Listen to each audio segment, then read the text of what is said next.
June মাসের 1 তারিখে এই বিজেপি এবং তৃণমূলের বিরুদ্ধে ভোট দেবেন, কামচিহ্ন ভোট দিয়ে আমাদের মধ্যে থেকে তাপস ব্যানার্জি মহাশয়কে পার্লামেন্টে পাঠাবেন। পার্লামেন্টে গিয়ে তিনি একদিকে কৃষকদের কথা বলবেন, শ্রমজীবী মানুষের কথা বলবেন, আপনার শিক্ষার অধিকারের নিয়ে কথা বলবেন। আপনারা জানেন ন্যাশনাল এডুকেশন পলিসি 2020 নামে যে পলিসি নিয়ে এসেছে কেন্দ্র সরকার, বিদায়ী কেন্দ্র সরকার নিয়ে এসেছে, সেই পলিসি এমন জায়গায় দাঁড়াচ্ছে যার বাবার অর্থশালী, যার বাবা প্রভাবশালী, যার এক কথায় তাকে টাকা আছে, তার সন্তানরা পড়াশোনা করতে পারবে, আর আপনার আমার খেটে খাওয়া সমাজের ছেলে মেয়েদের সন্তানগুলোকে সেই অর্থে আর পড়াশোনা করার সুযোগ থাকবে না। এর বিরোধিতা কিন্তু পার্লামেন্টে কাকলি দিদি করলেন না। তাই আমরা যারা শ্রমজীবী মানুষ, দিন আনে দিন খাই, সকালে মাঠে যাই, সন্ধ্যায় মাঠে ফিরি, সবজি বিক্রেতা, ভ্যান চালক, কলকারখানায় কাজ করি, আমরা ন্যূনতম মজুরি ঠিকঠাক পাচ্ছি না, তাদের বলবো ঐক্যবদ্ধ হন আপনার অধিকারের জন্য। আগামী দিনে পার্লামেন্টে গিয়ে আপনার মজুরি যাতে বৃদ্ধি হয় তা হওয়া থেকে শুরু করে আপনার যে সমস্ত অধিকারগুলো হনন হচ্ছে সেই বিষয়ে সোচ্চারভাবে আওয়াজ তুলবে বলিষ্ঠ কণ্ঠে। তাই জনগণের উদ্দেশ্যে বলবো, আমাদের ভুলে গেলে চলবে না। নুপুর শর্মার কথা মনে আছে তো নাকি? মনে আছে তো? নবান্নের 14 তলা থেকে কি বলেছিলেন মমতা ব্যানার্জি? যে নুপুর শর্মা যখন হযরত মুহাম্মদ সাল্লাল্লাহু আলাইহি সাল্লাম সম্পর্কে কুমন্তব্য করেছিল, অশ্লীল মন্তব্য করেছিল, অবাঞ্ছিত মন্তব্য করেছিল, পশ্চিম বাংলার ধর্মপ্রাণ মুসলমান যখন গণতান্ত্রিক প্রক্রিয়াতে এর প্রতিবাদ করছিল, মাননীয় তখন কিন্তু আমাদের উদ্দেশ্যে বলেছিল, মুসলমানদের উদ্দেশ্যে বলেছিল, ধর্মপ্রাণ মানুষের উদ্দেশ্যে বলেছিল, এটা দিল্লির বিষয়, দিল্লি গিয়ে প্রতিবাদ করুন। তখন থেকে আমরা ভুলছি না। হ্যাঁ, এটা দিল্লির বিষয় আপনি বলছেন, আমার রাজ্য অধিকারের প্রতিবাদের অধিকার আছে, তারপরও আপনি আমাদেরকে অপমানিত করেছেন। আপনি হযরত মুহাম্মদ সাল্লাল্লাহু আলাইহি সাল্লামকে মাননেওয়ালা তার ফলোয়ার্সদেরকে আপনি অপমানিত করেছেন। তাই তারা প্রতিজ্ঞাবদ্ধ হয়েছে আগামী দিনে আমরা তাপস ব্যানার্জিকে দিল্লি পাঠাবো, আমাদের অধিকারের কথা তাপস ব্যানার্জি দিল্লি থেকে লড়াই করবে, আর আমরা মাঠে ময়দানে গণতান্ত্রিক প্রক্রিয়াতে লড়াই করব। বলেছিল না দিল্লি গিয়ে আন্দোলন করতে?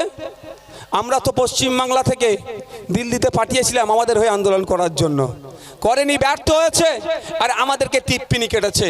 তাই আমরাও কি করব? আগামী দিনে আমাদের কোনো বিষয় দিল্লিতে তোলার দরকার হলে, দেশের আইনসভার মধ্যে তোলার দরকার হলে, কোনো মমতা ব্যানার্জির মুখাপেক্ষী আমরা হব না, কোনো শুভেন্দু অধিকারীর মুখের দিকে তাকিয়ে থাকবো না। আমরা খামচিহ্নের পক্ষ থেকে, আমাদের পক্ষ থেকে আমরা আমাদের লোককে দিল্লিতে পাঠাবো। আমার সমস্যার কথা আমার লোক বলবে, আমার সমস্যার কথা, আমার সমস্যার কথা আমার লোক বলবে। অনেক হয়েছে ভাই, আমরা ভুলে যাচ্ছি না। হরিচাঁদ ঠাকুর, গুরুচাঁদ ঠাকুরের নামকে নিয়ে যারা খিল্লি করেছে, মনে আছে তো নাকি আপনাদের?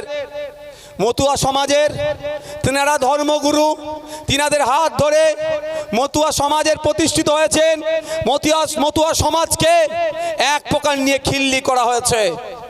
আমি বারবার বলে এসেছি, আজকেও বলছি, যেমন আমার কাছে হযরত মুহাম্মদ সাল্লাল্লাহু আলাইহি সাল্লামকে অপমান করেছে, যার আমি বিরোধিতা করছি, একইভাবে বিগত দিনেও করেছি, আজকেও করছি। মতুয়া সমাজের ধর্মগুরুদের নামকে নিয়েও কিন্তু মমতা ব্যানার্জি নিজে খিল্লি করেছে।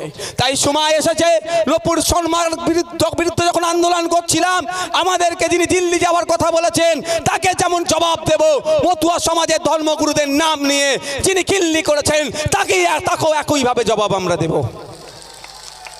হবে তো নাকি ভাই?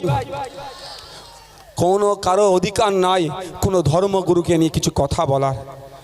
কয়েকদিন আগে দেখলাম, আমি শুধু অবাক হয়ে যাচ্ছি, 140 কোটি মানুষের যদি মিটিংয়ে যাস বা ইন্ডিয়ান সেকুলার ফ্রন্টের ডাকে যাস তাহলে অনেক ক্ষতি করবে, অনেক কিছু ভয় দেখিয়েছে। সেই ভয়কে উপেক্ষা করে আপনারা যারা হাজার হাজার মানুষ আজকের এই তাপস ব্যানার্জির সমর্থনে তথা ইন্ডিয়ান সেকুলার ফ্রন্টের পক্ষ থেকে যে মনোনীত প্রার্থী তাকে জুন মাসের 1 তারিখে খামচিহ্নে ভোট দিয়ে পার্লামেন্টে পাঠানোর জন্য আজকে উপস্থিত হয়েছেন, প্রত্যেককে আমি ধন্যবাদ জানাই। ধন্যবাদ জানাবো মিডিয়া সহ প্রশাসনের বন্ধুদের। মিডিয়ার ভূমিকা পালন করছে বলেই, যথাযথ ভূমিকা পালন করছে, অবশ্যই আরও দায়িত্বশীল হতে হবে সে অনুরোধ জানিয়েও মিডিয়া বন্ধুদের মাধ্যমে ইন্ডিয়ান সেকুলার ফ্রন্ট কী চাইছে, কেন পার্লামেন্টে তার প্রতিনিধিকে পাঠাতে চাইছে, পার্লামেন্টে পাঠালে মানুষের জন্য কি কথা বলবে, সেইগুলো মানুষের কাছে পৌঁছে দিচ্ছে। যারা এই প্রোগ্রামে অনেকে আসতে পাচ্ছেন না, অনেকের কাজকাম আছে, অনেকে রুজিরুটির সাথে যুক্ত থাকছে বলে, এবং অনেককে ভয় দেখিয়ে আসতে দিচ্ছে না, তারা অন্তত নিজের বাড়ি থেকে সোশ্যাল মিডিয়ার মাধ্যমে বা মেনস্ট্রিম বা বিভিন্ন মিডিয়ার মাধ্যমে আমাদের এই বক্তব্যগুলো, আমাদের লক্ষ্য উদ্দেশ্যগুলো তারা জানতে পারছেন। আর প্রশাসনের বন্ধুদের জন্যই আজকের এই প্রোগ্রাম সুষ্ঠুভাবে সম্পন্ন হতে চলেছে। বন্ধুগণ যারা উপস্থিত হয়েছেন এবং মাইকের আওয়াজ যাচ্ছে, সকলের উদ্দেশ্যে আমি কয়েকটা কথা বলবো।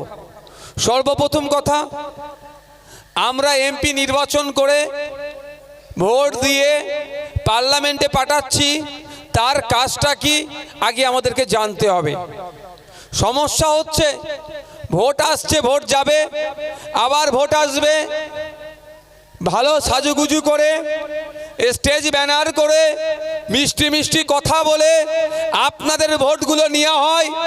আর যখনই ভোট মিটে যায়, জনগণের যখন কোনো দরকার হয়, জনগণের কণ্ঠ হয়ে জনগণের অভাব অভিযোগটাকে শুনে সেটা সমাধানের জন্য এমপি সাহেবার বা এমপি সাহেবের যেটা কর্তব্য, সে কর্তব্য তারা ঠিকমতো পালন করে না। আমাদেরকে জানতে হবে একটা এমপির কতটা ভূমিকা আছে, বা কতটুকু করতে পারে, বা কতটা করতে পারে, আগে আমাদের এই বিষয়টাকে জানতে হবে। এই বারাসাত লোকসভার মধ্যে প্রায় ভোটার 16 লক্ষের কাছাকাছি আছে, এই 16 লক্ষের অধিক আছে। 16 লক্ষ মানুষ যদি তার অভাব অভিযোগের কথা পার্লামেন্টে একে একে গিয়ে বলে, যেখানে আমাদের হয়তো বলার ধৈর্য থাকলেও যেখানে তারা থাকবেন শোনার ধৈর্য কারো থাকবে না। সেই জন্য 10 লক্ষের লিমিটেশন ছিল, সেই লিমিটেশন ক্রস করে এখন 16 লক্ষের অধিক মানুষ হয়ে গিয়েছে। এই 16 লক্ষের অধিক মানুষ ভোট দিয়ে, যার যাকে ভালো লাগবে ভোট দিয়ে সংখ্যাগরিষ্ঠতা যিনি পাবেন তাকে পার্লামেন্টে পাঠানো হয়।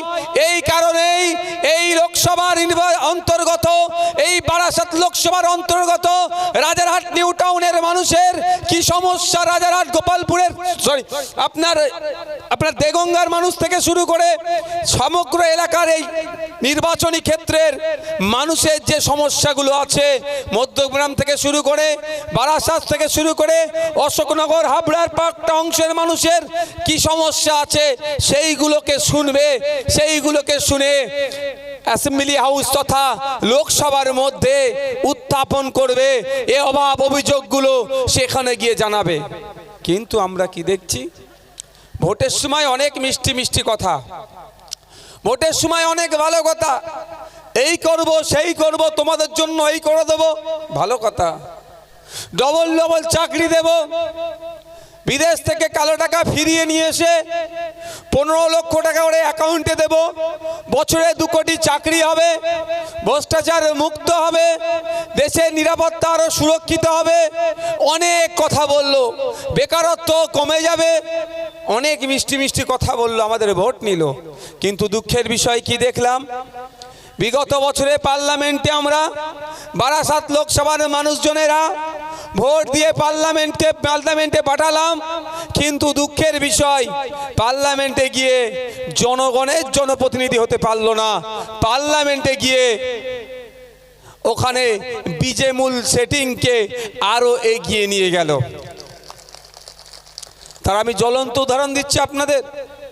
এই বারাসাত লোকসভার বিভিন্ন শ্রেণীর মানুষজন আছেন, কৃষক শ্রেণীর মানুষ আছেন, কেউ কলকারখানায় কাজ করেন, শ্রমজীবী মানুষ এক কথায় ম্যাক্সিমাম আছেন। কৃষকেরও কিন্তু অংশ কোনো অংশে কম নাই বারাসাত লোকসভার। এখানকার কৃষকরা ভোট দিয়ে পার্লামেন্টে পাঠিয়েছিলেন যিনাকে, তিনি কৃষকরা আশা করেছিলেন পার্লামেন্টে গিয়ে এই কৃষকদের দুর্দশার কথা বলবে, পশ্চিমবাংলার কৃষকদের যে শোচনীয় অবস্থা আছে সেটা থেকে কাটিয়ে ওঠার জন্য পলিসি আনার কথা পার্লামেন্টে বলবে। কিন্তু দুঃখের বিষয় আমরা কি দেখলাম, এই শুভেন্দু অধিকারীদের কেন্দ্রীয় সরকার, এই দিলীপ ঘোষদের কেন্দ্রীয় সরকার, এই সুকান্ত বাবুদের কেন্দ্রীয় সরকার কৃষকদের স্বার্থকে আঘাত করে কর্পোরেটদের হাতকে শক্ত করার জন্য, পুঁজিপতিদের হাতকে শক্ত করার জন্য কৃষক বিরোধী বিল পাস করালো। আর আমরা যাকে পার্লামেন্টে পাঠালাম কৃষকদের হয়ে কথা বলার জন্য, কিন্তু দুঃখের বিষয় পার্লামেন্টে গিয়ে কৃষকদের হয়ে কথা বলা তো দূরের কথা, যখন কৃষকদের বিরুদ্ধে পার্লামেন্ট থেকে বিল পাস হচ্ছিল, এই বিদায়ী এমপি বর্তমান তৃণমূল কংগ্রেসের যিনি প্রার্থী, তিনি কৃষকদের হয়ে একটা শব্দও কিন্তু খরচ করেনি। তাই সময় এসেছে বারাসাত লোকসভার মানুষদেরকে বলবো, বারাসাত লোকসভার কৃষক বন্ধুদেরকে বলবো, উঠুন, জাগ্রত হন। আপনার স্বার্থে যখন আঘাত দিয়েছে, যাকে বলার জন্য পার্লামেন্টে পাঠিয়েছিলেন সে আপনার হয়ে কথা বলেনি। তাই সময় এসেছে, 2019-এ পাঠিয়ে ভুল করেছিলেন। আপনি ভেবেছিলেন আপনার হয়ে কথা বলবে পার্লামেন্টে, বরঞ্চ যারা আপনার বিরোধিতা করছে পার্লামেন্টে তাদেরকে বকলমে সহযোগিতা করেছে। তাই 2024-এ কৃষক ভাইদের সর্বপ্রথম এগিয়ে আসতে হবে, ওই কাকুলি ঘোষ দস্তিদারের তথা তৃণমূলের বিপক্ষে দিয়ে তাদেরকে পরাজিত করতে হবে। আমরা পার্লামেন্টে পাঠালাম আমাদের হয়ে কথা বলার জন্য, কিন্তু দুঃখের বিষয় কি দেখছি, আমাদের বিরুদ্ধে যখন বিল পাস হয়েছিল, অর্থাৎ কৃষকদের বিরুদ্ধে যখন বিল পাস হয়েছিল, বিরোধিতা করেনি, বরঞ্চ বকলমে তাকে সহযোগিতা করেছে। আর আমাদের ভুলে গেলে চলবে না সুকান্ত বাবুদের সরকারকে, আমাদের ভুলে গেলে চলবে না শুভেন্দু অধিকারীদের সরকারকে। এখানে আবার সুকান্ত বাবুরা, শুভেন্দু বাবুরা তাদের দলের প্রতীকে দাঁড় করিয়েছেন, কিন্তু ভুললে হবে না এই বারাসাত লোকসভার কৃষকদেরকে, এই বাজারহাট নিউ টাউনের ভোটারদেরকে ভুললে চলবে না। পশ্চিমবাংলা কৃষি প্রধান রাজ্য, ভারতবর্ষ কৃষি প্রধান দেশ। পশ্চিমবাংলার 50% অধিক মানুষ সরাসরি কৃষিকাজের সাথে যুক্ত, আর প্রায় 70% মানুষ পরোক্ষভাবে কৃষিকাজের সাথে যুক্ত। এই কৃষকদের বিরুদ্ধে যখন পার্লামেন্ট থেকে বিল পাস করিয়েছিল, কৃষকদের কথা যখন ভাবেনি এই সুকান্ত বাবুদের সরকার, এই সব শুভেন্দু বাবুদের সরকার। তাই সময় এসেছে বারাসাতের মানুষদেরকেও, রাজারহাটের মানুষদেরকেও এই কেন্দ্রের বিজেপি সরকার যারা চলছিল তাদের বিরুদ্ধেও ভোটটা হবে। একদিকে তৃণমূল আমাদের হয়ে কথা বলেনি, আর অপরদিকে বিজেপি আমাদের বিরুদ্ধে বিল পাস করিয়েছিল। এই দুটো সরকারের বিরুদ্ধে বিল ভোটটা করতে হবে আমাদের। আপনারা তো দেখেছেন, আপনারা সব অভিজ্ঞতা নিজে থেকেই সঞ্চয় করে নিয়েছেন। যখন আমরা দেখছিলাম কৃষকদের বিরুদ্ধে যে 3টে বিল পাস করিয়ে কৃষকদেরকে শোষণ করার চেষ্টা হচ্ছিল, সেই ব্রিটিশ পিরিয়ডের কথা মনে পড়ে যাচ্ছিল, নীল চাষিদের কথা। সেই সময়কার নীল চাষিদের সাথে যে আচরণ করা হতো, এই যে বিলগুলো নিয়ে আসছে, এই বিলের মাধ্যমেও ঠিক ওই ধরনের কৃষকদেরকে শোষণ করার চেষ্টা চলছিল।